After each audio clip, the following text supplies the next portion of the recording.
Standard 5 Hindi. खिलौने वाला आधा हुआ था ना, आधा आज। चलिए, तुम सोचोगी मैं ले लूंगा तोता बिल्ली मोटर रेल। कल मुन्नू ने क्या लिया था? कल गुड़िया बाली वाली। सरला ने बोला साड़ी लेके दो, तो मम्मी ने बोला था, क्या बोला था कि साड़ी तो कपड़े वाला लेके आता है, खिलौने वाला नहीं। फिर माँ ने अपनी मुन्नू को पैसे दे दिए कि जाओ तुम्हें जो अच्छा लगे वो खिलौना लेके आओ। तो मुन्नू ने बोला तुम सोचो माँ मैं क्या लेके आऊँगा। फिर बोलता है माँ को, आपने सोचा होगा माँ कि मैं लाऊंगा तोता बिल्ली मोटर रेल, पर माँ ये सब मैं नहीं लेके आया हूँ, यह मैं कभी न लूँगा। ये तो है बच्चों के खेल, मैं तलवार खरीदूंगा माँ। ये तो बच्चों के खेल हैं, तोता बिल्ली मोटर रेल, ये सब किसके खेल हैं? बच्चों के। मैं तो लाऊंगा तलवार या फिर तीर कमान, मैं तो वीर हूँ, योद्धा हूँ। जंगल में जा किसी ताड़का को मारूंगा राम समान। मैं जंगल में जाऊंगा और किसी ताड़का को मारूंगा राम के समान। राम भगवान ने जैसे ताड़का को मारा था ना तीर कमान से, तलवार से, उसी तरह से मैं जंगल में जाकर किसी राक्षस को मार दूंगा। मैं तो योद्धा हूँ, वीर हूँ, तलवार लूंगा, तीर कमान लूंगा, तोता बिल्ली मोटर रेल नहीं लूंगा। ये तो बच्चों के खेल है। तपसी यज्ञ करेंगे असुरों को मैं मार भगाऊंगा। जो तपसी है मतलब तपस्वी, जो साधु हैं वो यज्ञ करेंगे, पूजा करेंगे, और उन्हें रोकने के लिए जो असुर आएंगे उन असुरों को मैं मार भगाऊंगा। यो ही कुछ दिन करते करते रामचंद्र बन जाऊंगा। इसी तरह से मैं करता रहूंगा तो भगवान राम जैसा मैं बन जाऊंगा। यहीं रहूंगा कौशल्या में, तुमको नहीं बनाऊंगा। लेकिन राम भगवान तो वनवास चले गए थे ना कौशल्या माता को छोड़कर। तो बच्चा बोलता है लेकिन मैं राम भगवान बनूंगा जरूर, लेकिन यहीं पे रहूंगा, तुम्हें छोड़कर नहीं जाऊंगा, तुम्हें कौशल्या माँ नहीं बनाऊंगा मैं। तुम कह दोगी वन जाने को, हंसते हंसते जाऊंगा। लेकिन फिर भी अगर तुम बोलोगी माँ कि तुम वन में चले जाओ तो मैं हंसते हंसते चला जाऊंगा। पर माँ बिना तुम्हारे वन में मैं कैसे रह पाऊंगा? लेकिन माँ अगर तुम बोलोगी तो मैं चला जाऊंगा, लेकिन आपके बिना मैं जंगल में कैसे रह पाऊंगा? दिन भर घूमूंगा जंगल में, लौट कहाँ पर जाऊंगा? पूरे दिन तो खेलता हूँ, घूमता हूँ, उसी तरह जंगल में भी घूम लूंगा, लेकिन लौट कर जाऊंगा कहाँ? अगर मेरी माँ वहाँ नहीं होगी तो मैं कहाँ जाऊंगा? यहाँ तो मैं तुम्हारे पास आता हूँ। किससे लूंगा पैसे? रूठूंगा तो कौन मना लेगा? मैं कुछ चीज़ अगर मुझे चाहिए तो मुझे पैसे चाहिए होंगे, वो मैं किससे लूंगा? अगर मैं रूठ जाऊंगा तो मुझे मनाएगा कौन? कौन प्यार से बिठा गोद में मनचाही चीजें लेगा? कौन मुझे मनाएगा? कौन मुझे अपनी गोद में बिठाएगा? जो मुझे अच्छा लगता है, जो मेरी मनचाही चीजें हैं, वो मुझे कौन देगा? माँ अगर तुम मेरे साथ नहीं होगी तो। आया समझ में सबको?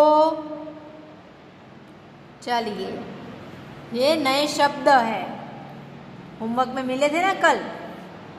भली सी मतलब अच्छी सी, मचलना मतलब जिद करना, विचार मतलब सोचना समझना, ताड़का मतलब रामायण के अंतर्गत एक राक्षसी जिसे राम ने मारा था, वो बोला ना मैंने, ताड़का के जैसे राक्षस। समान मतलब बराबर। तपसी मतलब तपस्वी, तपस्या करने वाला, मतलब जो साधु होते हैं वो, ऋषि मुनि। असुर मतलब राक्षस। वन मतलब जंगल। चलो अब है अभ्यास कार्य। खिलौने वाले के पास कौन कौन से खिलौने हैं? कौन कौन से खिलौने थे? देखिए यहाँ पे, गुड़िया, तलवार, मोटर, सीटियाँ, रेलगाड़ी, टी सेट, पोपट मतलब तोता, तीर कमान, गेंद।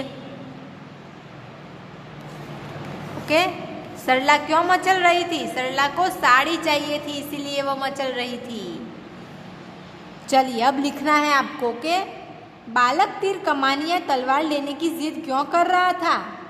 बालक ने तीर कमान या तलवार लेने की जिद क्यों की? क्योंकि बालक तीर कमान या तलवार लेने की जिद की इसलिए कर रहा था क्योंकि वह ताड़का को मारकर राम के समान बनना चाहता था। क्योंकि वो ताड़का को मारकर राम के समान बनना चाहता था। रामायण के उन 3 पात्रों के नाम लिखिए जिनका इस कविता में वर्णन हुआ है। इस कविता में कौन कौन से रामायण के 3 पात्र थे? रामाए, कौशल्याई और ताड़का। लिखा सबने राम, कौशल्या और ताड़का। चलिए, खिलौने वाला क्या बेच रहा था? सही उत्तर चुनकर टिक करना है। क्या बेच रहा था? खिलौने, तो खिलौने में टिक करिए। बालक क्या लेने के लिए जिद कर रहा था? तीर कमान, तो तीर कमान पे टिक कीजिए। ताड़का को किसने मारा था? राम ने, तो राम पर टिक कीजिए। चलिए, कविता की वे पंक्तियां लिखिए जिनमें ये भाव आए हैं। मैं तोता, बिल्ली, मोटर और रेल कभी नहीं लूंगा। ये भाव कौन सी लाइन में आए थे? तो ये लाइन में, ये रही। तुम सोचोगी मैं ले लूंगा तोता, बिल्ली, मोटर, रेल, पर माँ यह मैं कभी न लूंगा। ये तो है बच्चों के खेल। लिखा आपने? ये 4 लाइन आपको लिखनी है। उसी तरह से खिलौने वाला बच्चों को खिलौने लेने के लिए जोर जोर से बुला रहा है। तो छोटे छोटे धनुष बाण हैं, छोटी छोटी तलवार, नए खिलौने ले लो भैया, जोर जोर वह रहा पुकार। वो जोर जोर से पुकार रहा है कि खिलौने ले लो। लिखा नेक्स्ट, यदि माँ नहीं होगी तो मैं किससे रूठूंगा और कौन मुझे मनाकर गोद में बिठाएगा। तो इसमें आएगा किससे लूंगा पैसे, रूठूंगा तो कौन मना लेगा, कौन प्यार से बिठा गोद में मनचाही चीजें देगा। आया समझ में? लिखा सबने? चलिए, खिलौने वाला शब्द वाला प्रत्यय जुड़ने से बना है। मतलब खिलौने ये एक अलग शब्द है और एक वाला ये अलग शब्द है। ये दोनों मिलकर बना है खिलौने वाला। इसको क्या लगा है? वाला। तो वाला प्रत्यय जुड़ने से बना है। ध्यान रहे, वाला शब्द अकेला नहीं आता, यह किसी अन्य शब्द के साथ प्रत्यय के रूप में ही लिखा जाता है। वाला ये कोई अलग शब्द नहीं है, ये जब भी यूज होगा किसी दूसरे शब्द के साथ जुड़कर ही होगा, अकेले कहीं पे भी यूज होगा नहीं। चलिए, ऐसे 6 शब्द लिखिए जिनमें वाला प्रत्यय लगा हो। जिसमें वाला लगा हो वैसे शब्द लिखने हैं आपको। जैसे कि सब्जी वाला, उसी तरह से पान वाला, दूध वाला, रिक्शे वाला, फल वाला, गाड़ी वाला। लिखा? इन सबको देखिए पीछे वाला लगा हुआ है। वाला अकेले नहीं आता है, प्रत्यय जुड़ के आता है। आया समझ में? चलिए, अब है नीचे दिए शब्दों के 3 पर्यायवाची शब्द लिखिए। पर्यायवाची मतलब समान शब्द, नए शब्द जो है उनके जैसे एक ही अक्षर के दूसरे मीनिंग लिखने हैं आपको। माँ तो जननी, माता, अम्बा। लिखा? वन तो जंगल, अरण्य, कानन। कपड़ा, वस्त्र, अंबर, परिधान।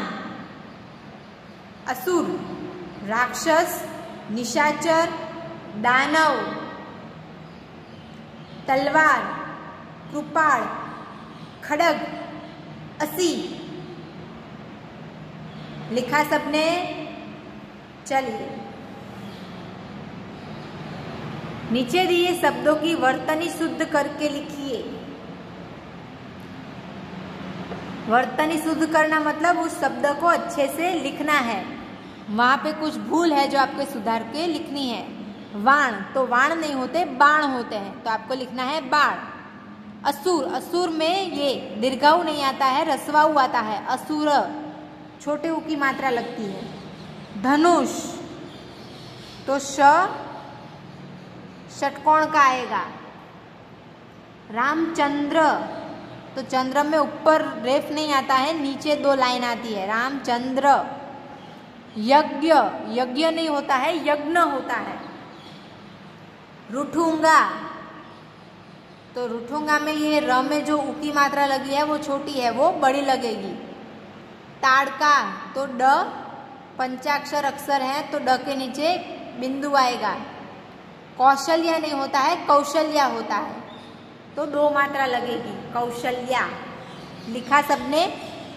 चलिए अब सही उत्तर चुनकर टिक करना है वापिस।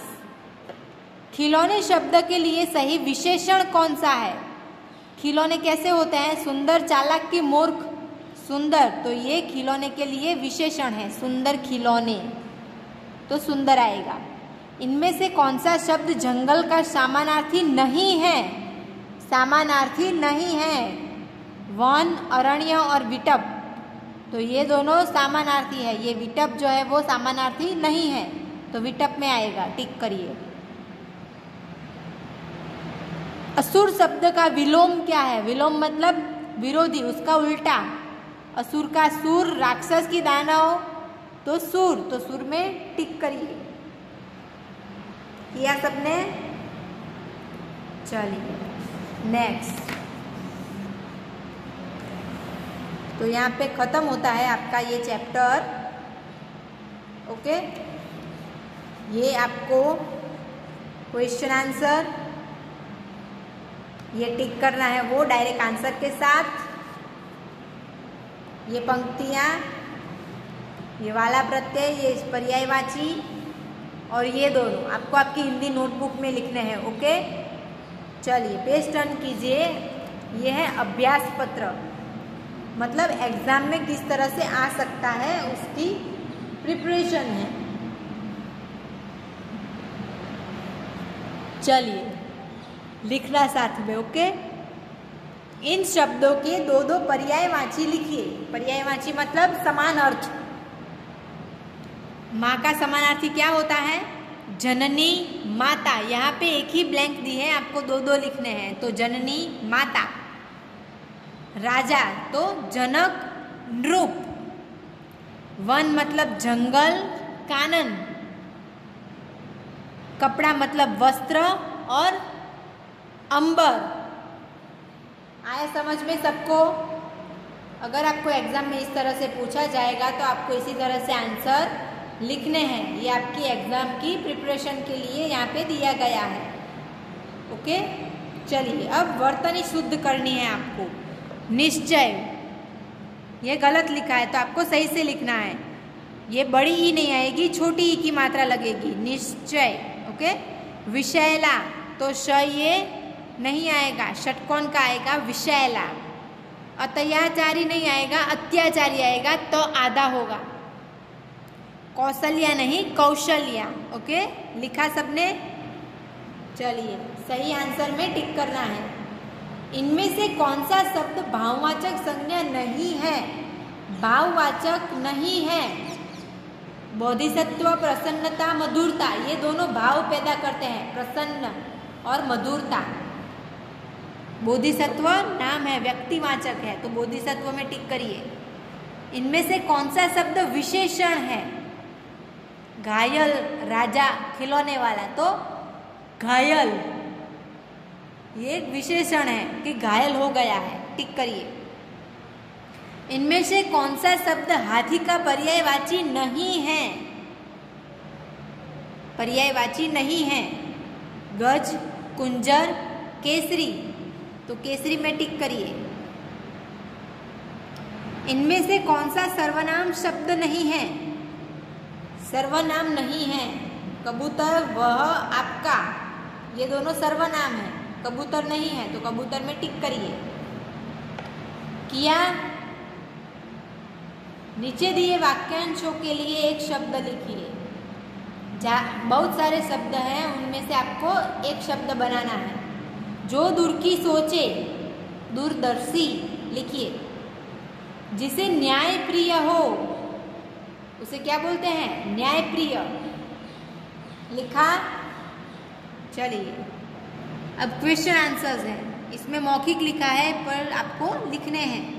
आलोक को किसे परेशान करने में बहुत मजा आता था?